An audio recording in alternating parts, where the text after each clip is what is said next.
Saludos para todos y bienvenidos a Fútbol Picante.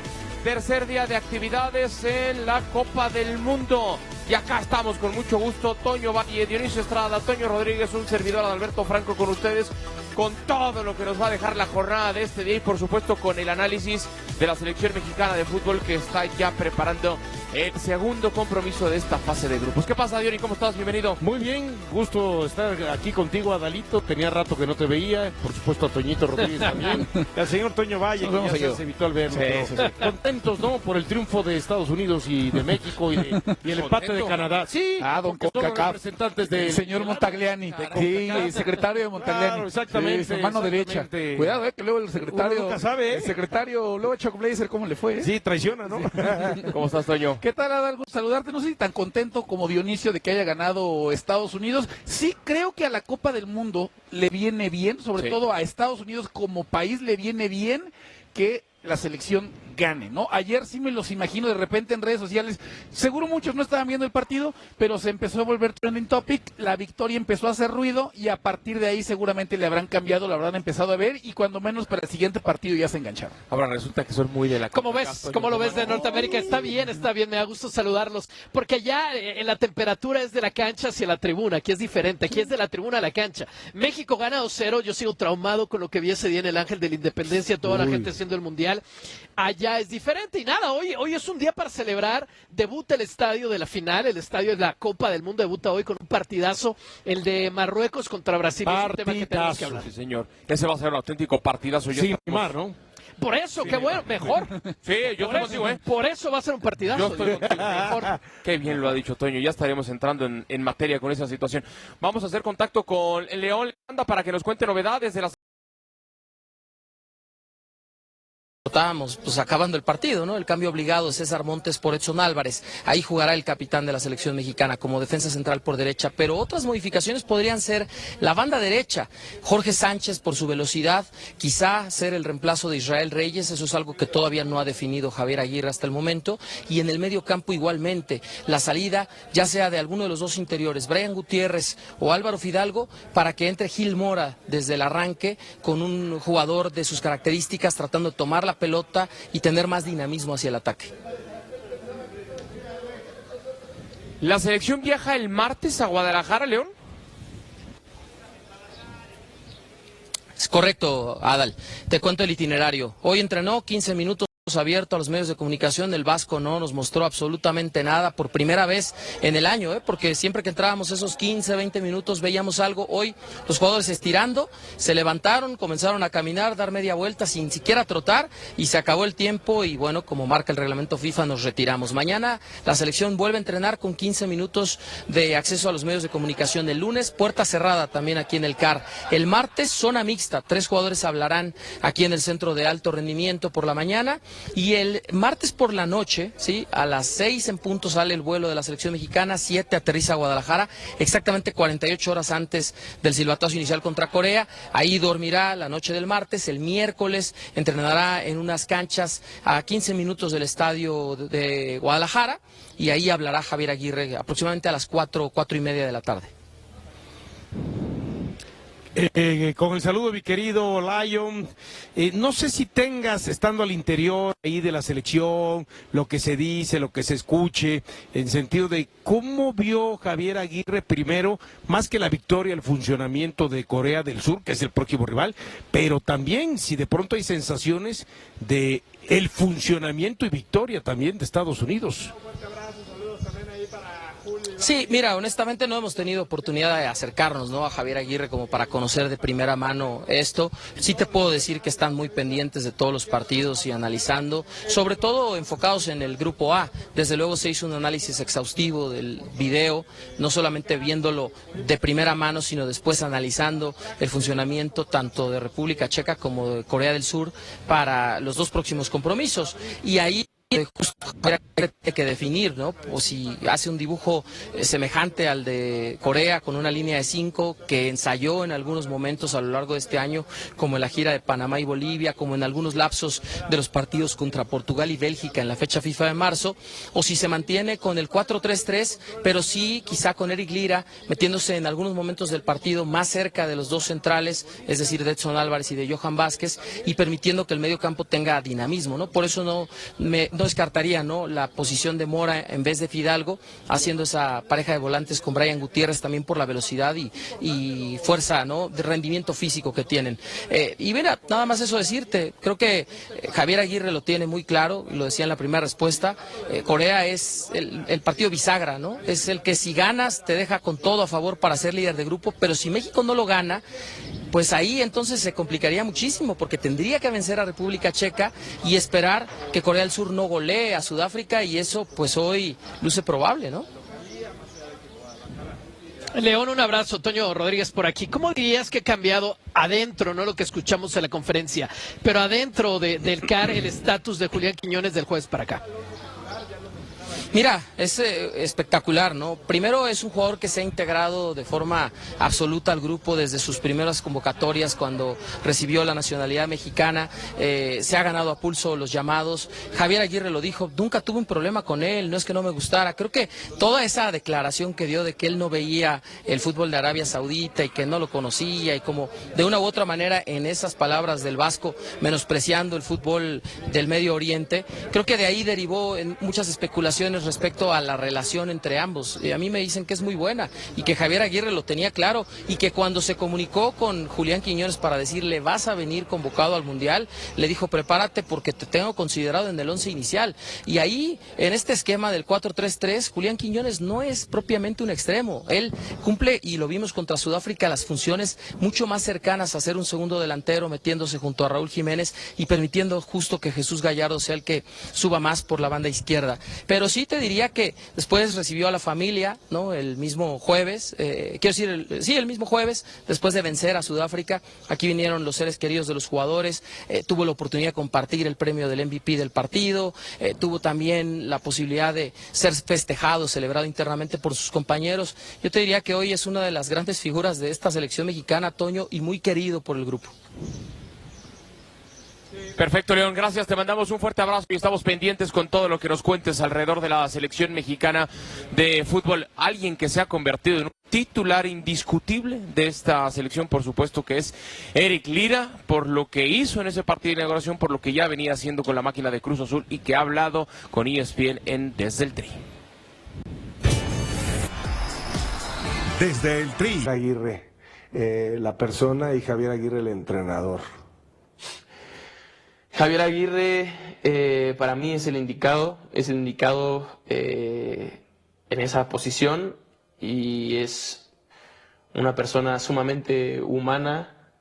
Yo me acuerdo, o sea, esto fue en el 2010, como decía hace rato, verlo y decía Javier Aguirre, o sea, y crecí obviamente con él, o sea, en la selección. Para mí la selección era de Aguirre y era de Rafa Márquez.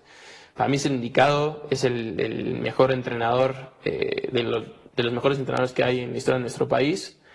Y él nos cuenta mucho que él estuvo en el Mundial como jugador en México. Dijo que no hay mejor experiencia que esa. Y hoy le toca estar, después de unos cuantos años, de entrenador.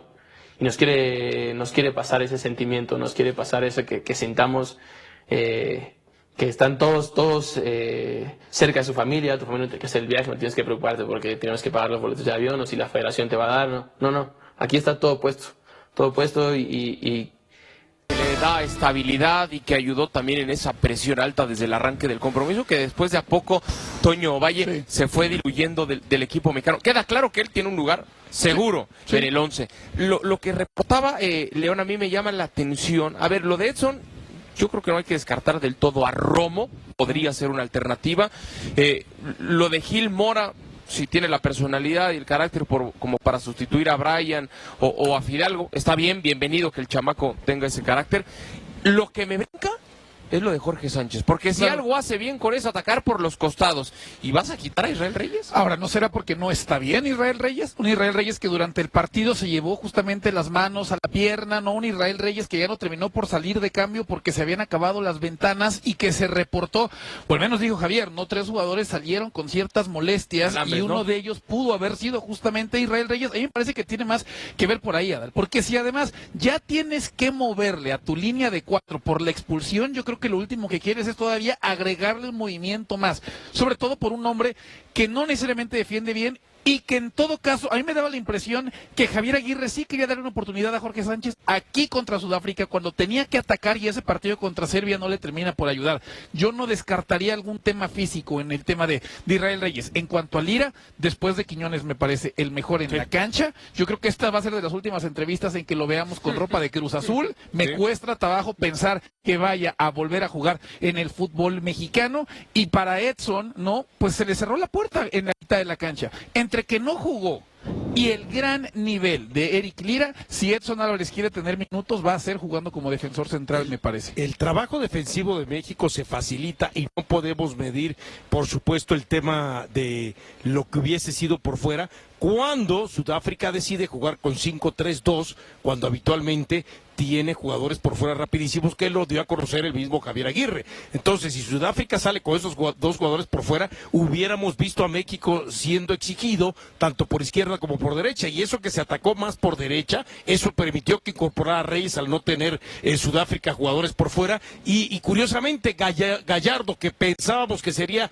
una vía mucho más recurrente, no fue tanto en ese partido, ¿no? Hay que ver entonces ya si es que Corea mantiene justamente a estos hombres por fuera veloces, si es Reyes, ver qué tanto entonces puede con la velocidad, o si es Sánchez, ver qué tanto puede con la marca. Va a ser un tema para Edson Álvarez y para la selección mexicana. Primero la salida, Corea te va a presionar, ¿no es cierto? Y es verdad que Corea juega en amplitud, pero jugar amplitud no quiere decir jugar por fuera, quiere decir que también hay más espacios para jugar por el centro.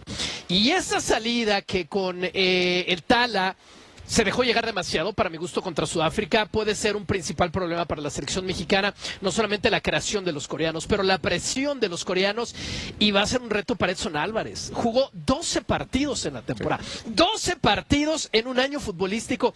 Tú no prendes un switch, Adal. No has conducido un partido en toda tu vida, tú vas a prender un switch, llegas y conduces y la rompes.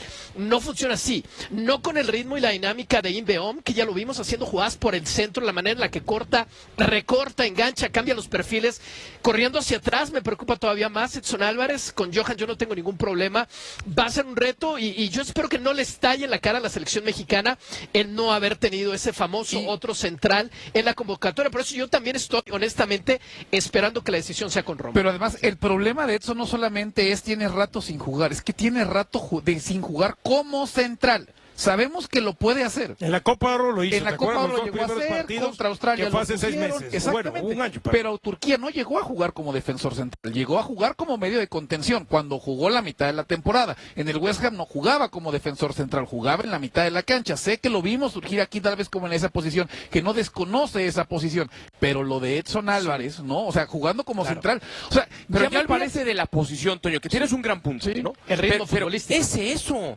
No tiene los pocos minutos que le vimos en el terreno de juego, pero el timing, y es natural. Pero eso todo va hacia lo mal armada que estuvo la lista. Si en el juego número 2 ya estás recurriendo a jugar con un hombre cuya posición en los últimos años no ha sido la de central, que no viene de jugar en los últimos 6 meses, y ya lo tienes que poner de titular en el partido tal vez más importante de la fase de grupos, es porque desde el principio la lista fue mal armada, absolutamente por eso no desbalanceada. descartemos lo de Romo. Yo sí veo con yo me aferro a la idea que puede hacer Romo, porque pueden cocinar a la defensa mexicana. Claro. Realmente la pueden cocinar en ese juego interior. Las combinaciones coreanas son muy rápidos y tú no quieres dar ventaja en ningún por qué no partido, Reyes? menos una Copa del Mundo. ¿Por qué no Reyes También de puede ser central? Reyes. Pero, O sea, si y está luego Jorge físicamente Sánchez, bien ¿de Reyes, acuerdo? ¿por qué Pero mejor no? va a pasar lo que dices tú.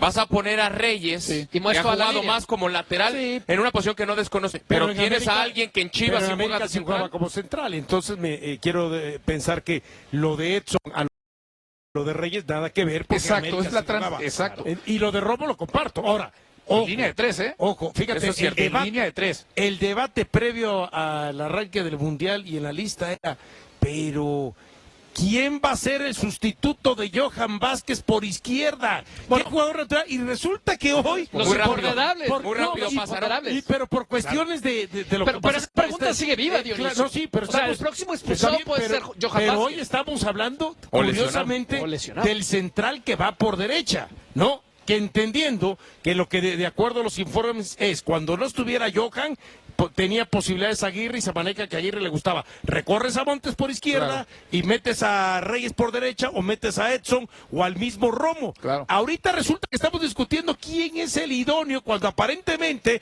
era Esa posición ya estaba cubierta. Esa posición estaba cubierta por 2 o 3, estamos discutiendo quién es el que va a ir por derecha. Sí, muy temprano pasa eso. Yo sí veo mucha preocupación en el 3-4-2-1 que juega Corea, donde sus volantes se meten muy bien para formar, si es necesario, una línea de 5, un mediocampo muy poderoso, musculoso por parte de Corea. Pero ese triángulo de los dos Lee jugando por detrás de Son, si no tienes una buena velocidad, y ahí estoy con Toño, si Va le con línea falta de ritmo a tres. Edson, va a haber una Va a bronca, ir con línea de Dionisio. 3 para meter a Edson Álvarez. Pero aunque no vaya Para con línea de apoyar a 3, Edson Álvarez. no pasa nada si nominalmente no va con la línea de 3, porque Lira perfectamente juega la línea de 3. Entonces, cuando México defienda, ahí pueden arropar lo que tú dices, Tocayo de Romo, jugando en la línea de 3. El tema es cuántas repeticiones tiene la selección mexicana en un esquema como ese, en esa alineación Y en ese específica. sentido también la entrada de Mora no sé qué tanto sentido tenga, porque sí creo que es más combativo, con un poco más de oficio defensivo el propio Gutiérrez y Fidalgo que el caso ahí de Gilberto Mora, ¿no? Porque además por derecha sabemos que Alvarado, el mismo Romo. que es algo, o el mismo Romo, algo que O se Chávez. aplaude de Alvarado es que baja. No sé qué tanto también estés obligando entonces a Quiñones a bajar a marcar, ¿no? Y entonces también ahí generas un tanto de desequilibrio. A mí lo de Mora, entiendo con el balón lo que te puede dar, pero entiendo, creo, un poco más lo que sin balón te pueden dar los que ya arrancaron el partido contra El liderato contra del Sudáfrica. grupo se juega el jueves. No es poca cosa. ¿No? Y No, te- no, a ver, Y no, el solamente el liderato, también el que corres el peligro de quedar el tercero. Sí. Porque si República Checa le gana a Sudáfrica, se disputa Y hasta- contra México el segundo, tercero. Vamos a pausa y regresamos a Fútbol Picante. Desde